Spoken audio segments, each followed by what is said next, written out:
Hello नमस्कार साथियों, स्वागत है आप सभी का।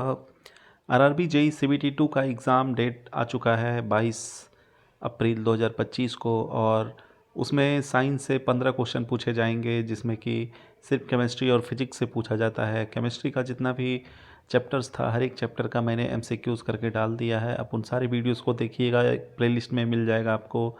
और एक basics of environment and pollution control होता है, उससे 10 क्वेश्चन पूछा जाता है। उसका भी मैंने एक प्लेलिस्ट बना के रख दिया, उसमें भी जितने भी चैप्टर थे हर एक चैप्टर का एमसीक्यूज़ कर दिया है। और फिर उसके बाद फिजिक्स का जो ये आज अभी ये करने वाला हूँ, ये चौथा चैप्टर है। 3 चैप्टर ऑलरेडी कर दिया। इस चैप्टर का नाम है वर्क, एनर्जी एंड पावर। और कंप्यूटर से 10 क्वेश्चन पूछा जाता है, उसका भी मैंने किया है, तो वो भी देखिएगा। वो भी एक प्लेलिस्ट में आपको मिल जाएगा। और हर एक वीडियो का जितना भी पीडीएफ होता है, उसके कमेंट बॉक्स में एक लिंक मेंशन कर दिया जाता है टेलीग्राम ग्रुप का। तो आप उस लिंक पे क्लिक करेंगे, आपको वहाँ से पीडीएफ डाउनलोड हो जाएगा। तो वीडियो स्टार्ट करने से पहले आप लोगों से रिक्वेस्ट है कि वीडियो को लाइक कर दीजिएगा, चैनल को भी सब्सक्राइब कर दीजिएगा। तो चलिए शुरू करते हैं। पहला क्वेश्चन है, a force of 10 Newton is acting on an object. किसी ऑब्जेक्ट पे 10 न्यूटन का एक फोर्स एक्ट हो रहा है। फिर पूछ रहा है कि the object is displaced through 5 metre. वो ऑब्जेक्ट जो है 5 मीटर खिसक गया अपने जगह से in the direction of force. तो पूछ रहा है उस पर कितना वर्क डन हुआ। तो वर्क डन का फॉर्मूला क्या होता है, W equal to F into S. S यहाँ होगा डिस्प्लेसमेंट। तो यहाँ पे कितना दिया गया है डिस्प्लेसमेंट 5 मीटर, और न्यूटन कितना 10 न्यूटन है ये फोर्स। तो कितना हो गया 10 गुना 5 50 जूल। ठीक है, वर्क का जो यूनिट होता है ये जूल होता है, तो इसका आंसर हो गया 50 जूल। पहला ऑप्शन सही हो जाएगा। अब अगला क्वेश्चन है, the earth moving around the sun in a circular orbit. पृथ्वी जो है सन के अराउंड घूमता है सर्कुलर ऑर्बिट पे। Is acted upon by force and hence work done on the earth by the force is. पूछ रहा है कि जो अर्थ जो सन के अराउंड घूमता है, तो वो एक चक्कर जो लगा रहा है, तो उसमें बोल रहा है कि कितना वर्क डन होगा सन के द्वारा। तो इसमें क्या होगा कि देखिए, यहाँ पे अगर सन है, इसके अराउंड ये अर्थ घूम रहा है इस जगह पे, यहाँ से मान लीजिए शुरू किया, फिर यहाँ पे एक राउंड मारा, तो इसका डिस्प्लेसमेंट हो जाएगा जीरो। डिस्प्लेसमेंट होता है shortest distance between any two points. तो यहाँ पे, यहाँ से गया यहाँ पे आया, तो डिस्प्लेसमेंट हो गया जीरो। तो यहाँ पे वर्क डन कितना हो जाएगा, फोर्स इनटू डिस्प्लेसमेंट। तो फोर्स जो भी होगा, बाकी डिस्प्लेसमेंट जीरो है, तो इसका वर्क डन हो जाएगा जीरो। तो आंसर क्या हो गया, जीरो। अगला क्वेश्चन है, which of the following is true. दिए गए ऑप्शन में देखिए और बताइए कि कौन सा एक रिलेशन दिया गया है वर्क का, तो वो सही है। पहला है work is equal to force by displacement, तो ये बिल्कुल गलत है। दूसरा है work is equal to force into displacement, तो ये सही है। अगला question, work done by a force depends upon the. जो वर्क डन होता है किसी भी फोर्स के द्वारा, वो डिपेंड करता है किस चीज़ पे। तो पहला ऑप्शन देखिए, पहला ऑप्शन है कि angle between the force and displacement. Angle between the force and displacement, देखिए फॉर एग्जांपल, अगर यहाँ पे कोई एक ऑब्जेक्ट है इस जगह पे, इसको अगर इस तरह से हम लोग खींच रहे हैं, यहाँ से खींच रहे हैं, तो इस तरफ साइड खींच रहे हैं, तो इसका मान लीजिए यहाँ पे थीटा एंगल है, तो ये क्या हो जाएगा, ये एफ है अगर यहाँ, तो ये हो गया एफ कॉस थीटा, और इधर हो जाएगा एफ साइन थीटा। तो बोल रहा है कि angle between the force and displacement, तो ये भी डिपेंड करेगा, ठीक है, कि कितना एंगल पे खींच रहे हैं। अगर देखिए मान लीजिए इस तरफ हम खींच रहे हैं, अगर एकदम इधर से खींचेंगे तो तुरंत खींचा जाएगा, इधर खींचेंगे तो कम फोर्स लगेगा, इस तरफ खींचेंगे तो कहीं जाएगा ही नहीं, वहीं पे रुका हुआ रहेगा। तो एंगल पे डिपेंड करता है, ये तो सही बात है। दूसरा क्या है, दूसरा ऑप्शन है कि both angle and magnitude of the force, तो ये भी सही है, ये भी सही है, ये भी सही है। अब अगला ऑप्शन देखते हैं क्या है। अगला ऑप्शन है कि force and displacement along the force, force and displacement along the force, तो ये भी सही है। तो इसका आंसर हो जाएगा ऑल ऑफ द एबव, ठीक है। अब अगला question, A lamp consumes 1000 joule of electrical energy in 10 second. The power is given by. Power का फॉर्मूला क्या होता है, पावर बराबर जो होता है वर्क डन बाय टाइम, ठीक है। पावर बराबर क्या होता है, वर्क डन बाय टाइम। तो कितना वर्क डन हो रहा है यहाँ पे, 1000 जूल, टाइम कितने देर के लिए है, 10 सेकंड के लिए, तो इससे डिवाइड कर देंगे तो क्या हो जाएगा 100 वाट, 100 वाट। पहला ऑप्शन सही हो गया। अगला है a boy does 400 joule of work in 20 second, find the power delivered by the boy. ये भी सेम वैसे भी यूज होगा, 400/20 कर देंगे तो इसका आंसर हो जाएगा 20 वाट। ठीक है। The value of commercial unit of energy, जो कॉमर्शियल यूनिट होता है एनर्जी का, उसका वैल्यू क्या होता है, इसका वैल्यू होता है 1 किलोवाट आवर बराबर कितना होता है 3.6 इंटू 10⁻6 जूल। 1 किलोवाट आवर बराबर क्या होता है 3.6 इंटू 10⁻6 जूल। अब अगला क्वेश्चन,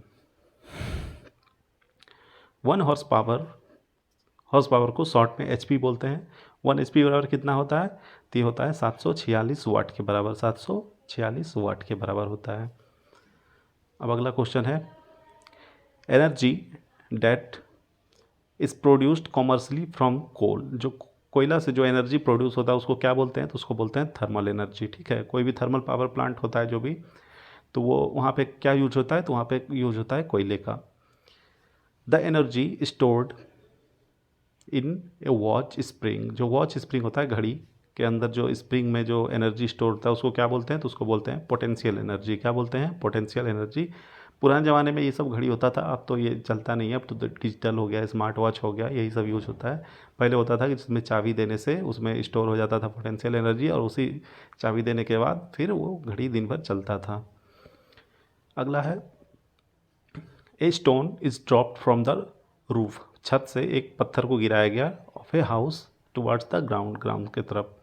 बोल रहा है कि the kinetic energy of the stone will be maximum. वो काइनेटिक एनर्जी मैक्सिमम कब होगा, तो काइनेटिक एनर्जी जो मैक्सिमम होता है कब होता है, जब वो फुल स्पीड में होगा। मतलब कब, जबकि वो ग्राउंड से टच होने के जस्ट बिफोर। ठीक है, ग्राउंड से टच होने के जस्ट बिफोर। और इसका फॉर्मूला क्या होता है, हाफ mv²। यहाँ पे m हो गया मास और v हो गया वेलोसिटी, किस स्पीड से वो गिर रहा है। Water stored in A dam, जो वाटर डैम में स्टोर होता है तो उसके पास क्या होता है, तो उसके पास होता है पोटेंशियल एनर्जी। क्या होता है, potential energy. The mass of the body is halved and speed is doubled, किसी भी बॉडी का अगर मास हाफ कर दिए और स्पीड डबल कर दे तो क्या होगा, किस चीज़ पे, तो काइनेटिक एनर्जी पे। काइनेटिक एनर्जी का फॉर्मूला क्या होता है, काइनेटिक एनर्जी का फॉर्मूला होता है हाफ mv²। क्या बोला है कि उसका मास जो है हाफ कर दिया, तो फार्मूला में यहाँ हाफ हो गया m/2 इंटू भी को डबल कर दिया, तो यहाँ क्या हो जाएगा 4v², 4v² हो गया। तो ये नीचे का 2 2 4, ऊपर का 4 खत्म हो गया, तो क्या बच गया mv² बच गया। ठीक है, mv²। और ऐसे क्या होता है हाफ mv², तो यहाँ पे क्या हो गया हाफ mv² से mv² बन गया, मतलब कि डबल टाइम्स गुना हो गया। ठीक है, तो क्या हो जाएगा, डबल हो जाएगा। ठीक है, डबल हो जाएगा। अब अगला है, which one of the following is not unit of energy. दिए गए ऑप्शंस में देखिए और बताइए कि कौन सा एक यूनिट का एनर्जी नहीं है। तो पहला जो है ये है किलोवाट। किलोवाट जो होता है ये पावर का होता है, ये एनर्जी का नहीं है, तो पहला ऑप्शन सही हो गया।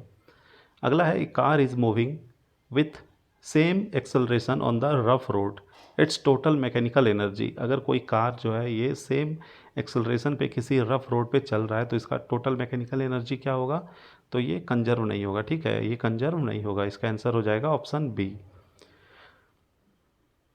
When a body falls freely towards the earth then its total energy, उसका टोटल एनर्जी क्या होता है, तो ये ऑलवेज कांस्टेंट होता है। ठीक है, PE plus KE is equal to constant. ठीक है, कांस्टेंट मतलब ऊपर अगर कोई एक जगह है, यहाँ पे मान लीजिए एक ये दीवार है, यहाँ पे एक बॉल रखा हुआ है, तो यहाँ पे बॉल रखा हुआ है तो इसके अंदर सिर्फ पोटेंशियल एनर्जी है और काइनेटिक एनर्जी इस टाइम पे 0 है। मान लीजिए इस जगह से यहाँ पे आ गया, यहाँ पे आ गया आधा दूर पे, तो क्या हो जाएगा, इसका पोटेंशियल एनर्जी और काइनेटिक एनर्जी दोनों इक्वल हो जाएगा। और जब नीचे पहुँच जाएगा तो नीचे जस्ट पहुँचने वाला होगा तो वहाँ पे पोटेंशियल 0 हो रहेगा और काइनेटिक मैक्सिमम रहेगा। ठीक है, तो ये हमेशा रिमेन कांस्टेंट होता है दोनों, मतलब कि total energy. A body is falling from height h. After it fallen a height h2 it will. तो इसका क्या होगा? अगर बोल रहा है कि एक बॉडी है जो कि किसी हाइट से गिर रहा है, तो अगर वो आधा हाइट पे गिर चुका है, ठीक है, आधा हाइट पे गिर चुका है, तो क्या होगा उसके पास? तो उसके पास क्या होगा? उसके पास तो इसके पास हो जाएगा कि half potential and half kinetic energy, ठीक है, half potential and half kinetic energy. आधे जगह आधे रास्ते पे आ गया तो इसके पास हाफ पोटेंशियल और हाफ काइनेटिक एनर्जी होगा।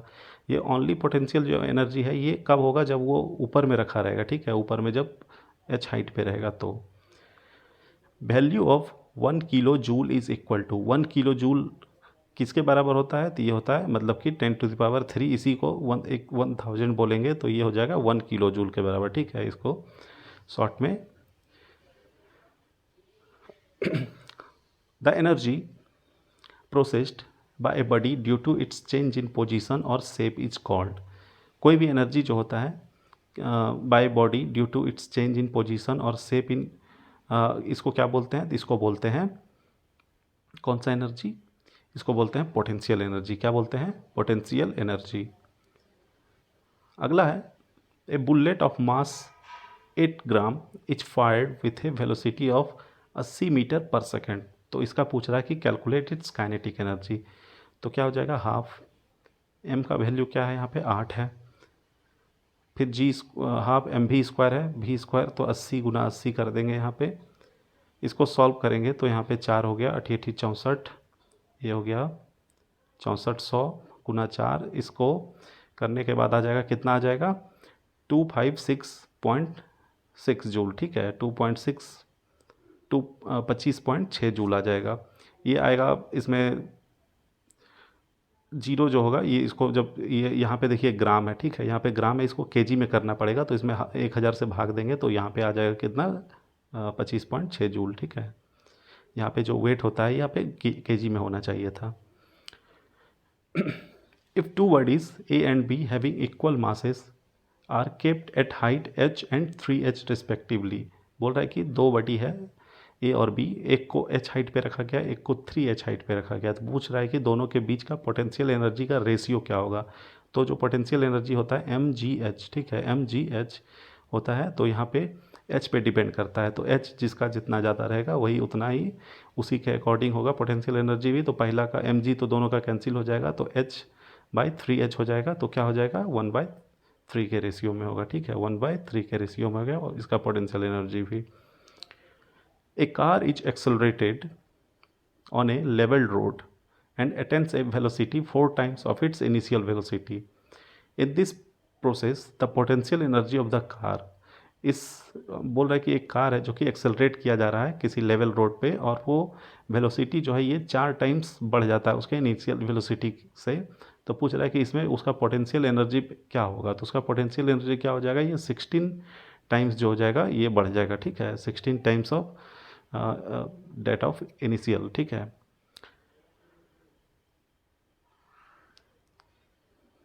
Direct conversion of solar with the use of photovoltaic cell results in the production of, क्या हो जाएगा? तो ये हो जाएगा इलेक्ट्रिकल एनर्जी। फोटोवोल्टेइक सेल में क्या होता है कि सोलर एनर्जी कन्वर्ट कर देता है इलेक्ट्रिकल एनर्जी में। Photo electric cell converts, photo electric cell क्या होता है? तो ये लाइट एनर्जी को कन्वर्ट करता है इलेक्ट्रिकल एनर्जी में। तो इतना ही था सॉरी अभी और है थोड़ा सा कुछ क्वेश्चन। 25वां number, a sitar is use to convert. Sitar जो होता है ये कन्वर्ट करता है किस तरह के एनर्जी को किस तरह के एनर्जी में? तो ये करता है मैकेनिकल एनर्जी को साउंड एनर्जी में, मैकेनिकल एनर्जी को साउंड एनर्जी में कन्वर्ट करता है सितार। अगला है which one of the following statements correct defines power. Power को कौन सा स्टेटमेंट डिफाइन कर रहा है सही से? तो इसका आंसर हो जाएगा energy supplied per unit time. जो पावर का वैल्यू होता है क्या होता है? ये एनर्जी बाय टाइम, ठीक है, एनर्जी बाय टाइम, इसी को पावर बोलते हैं। एनर्जी बोलिए या वर्क डन बोलिए, दोनों सेम हुआ। अगला क्वेश्चन है जिसमें कि मैच करना है कॉलम 1 कॉलम 2। कॉलम 1 में इक्विपमेंट्स और इंस्ट्रूमेंट है और वो बोल रहा है कि किस तरह का एनर्जी रखता है अपने पास। तो पहला है डायनेमो। डायनेमो क्या करता है? तो ये जो है मैकेनिकल एनर्जी को इलेक्ट्रिकल एनर्जी में कन्वर्ट करता है डायनेमो। फिर अगला है माइक्रोफोन। माइक्रोफोन क्या करता है, तो ये साउंड एनर्जी को इलेक्ट्रिकल एनर्जी में कन्वर्ट कर देता है। फिर तीसरा है लाउड स्पीकर, जो कि इलेक्ट्रिकल एनर्जी को साउंड एनर्जी में कन्वर्ट करता है। और चौथा है म्यूजिकल इंस्ट्रूमेंट। म्यूजिकल इंस्ट्रूमेंट क्या करता है, तो ये मैकेनिकल एनर्जी को साउंड एनर्जी में कन्वर्ट करता है।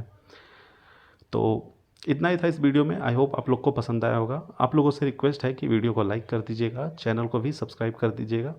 इसके बाद 6 चैप्टर और है, वो उन सारे चैप्टर्स को भी जल्दी जल्दी कर देंगे 2-3 दिन के अंदर। एग्ज़ाम में अभी है 20-25 दिन, तो उससे पहले सारा कुछ ख़त्म कर देंगे। तो हमारे चैनल पे ऐसे ही बने रहिएगा, और जितने भी प्लेलिस्ट में देखिएगा जाके, बहुत सारा अच्छा अच्छा प्लेलिस्ट है जो कि RRB JEE के लिए सूटेबल है। तो आप लोग उन सारे वीडियोज़ को देखिएगा, एक बार 2 बार स्पीड बढ़ा के। एग्ज़ाम में डायरेक्टली में भी आपको वहाँ से क्वेश्चन देखने को मिले। तो वीडियो देखने के लिए धन्यवाद।